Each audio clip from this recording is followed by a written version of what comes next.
So a little talk about meditation. So why to meditate? Many of us in the 12-step world realize that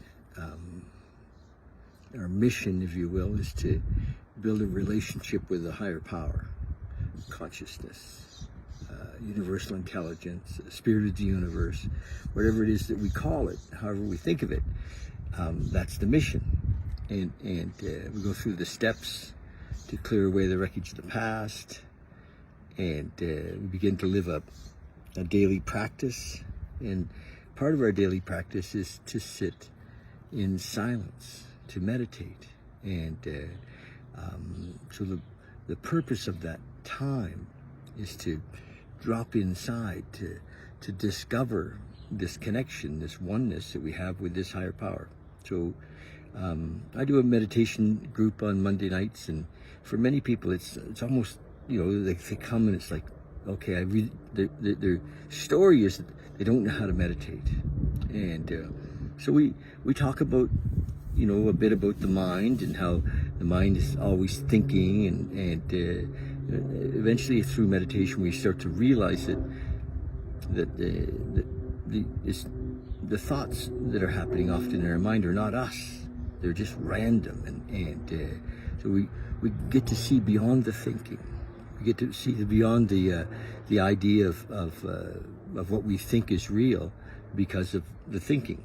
And I heard a story the other day. See, when we sit and meditate, we focus on the stillness, the silence, the oneness in this moment, in the meditation, and eventually that becomes kind of like an ongoing thing. The meditation extends into our everyday and into who we are on a regular basis. I heard a story about, I'm going to tell you, this is a quick story, but it so fits for this idea of meditation.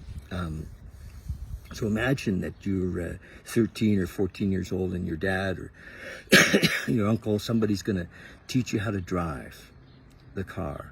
And you've been wanting to drive for a long time. You've been watching other people drive, and yes, you want to drive, and you're a little nervous, and you get behind the wheel, and they're going to show you how to drive, and you get the car out of the parking lot, and you're driving down the road, and it starts to rain, and your dad or whoever's teaching you reaches over and turns the wipers on, and as the wipers come on, you start to focus on the wipers instead of focusing on the driving, and your teacher, your dad, whoever says, "Hey, focus on the road, focus on the road," and it starts to rain harder, and the wipers are going faster, and you get lost in the wipers every once in a while, and you're not driving if you're lost in the wipers, and so your teacher, your dad reminds you to focus on the road, focus on the road. So what happens is that use this analogy in our relationship with our higher power, and no matter what's happening in our life,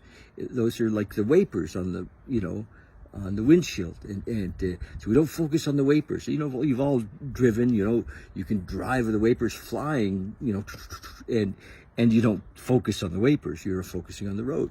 So this is the same, if you transfer this into your relationship with higher power, or the stillness, the oneness that you discover in meditation. You're looking past all the distractions, looking into this moment, into this nowness, just like not focusing on the wipers. So focus on the road, focus on your relationship with this higher power in the moment, and that's where freedom and becomes our guidance in each moment. So little story. If you want to join us for meditation, it's going to be, we do it on Zoom, but we also, it's face-to-face at my home. I'd love to have you come and sit with us on a regular basis. Practice, and recognize that we get distracted, with wanting things in our life, or desires, or distracted with fear, or distracted with anger and resistance. So just we're going to look past those distractions into this moment. Focus on the now. All right. Love you guys.